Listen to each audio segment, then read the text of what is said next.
पवनचे पप्पा काय एवढ्या अंधारात काय करायला काय माहित काय करायला मला जरा ते हे व्हायलं होतं. चक्कर आली हो कसं तरी व्हायलंय.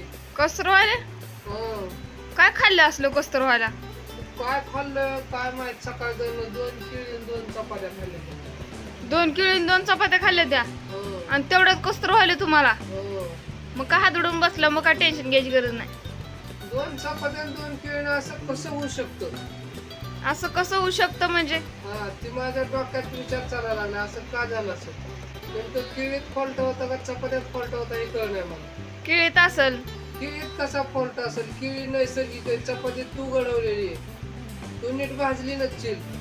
पवनचे पप्पा आपली चांगली माणसं असते दुसरी वाईट माणसं असते ती. मग काय झालं असं तुला काय म्हणायचं नेमकं. केळीत फॉल्ट आहे तुम्ही नीट बघून आली नव्हती का टोन घेऊन काय बारकाव का रिडको आता.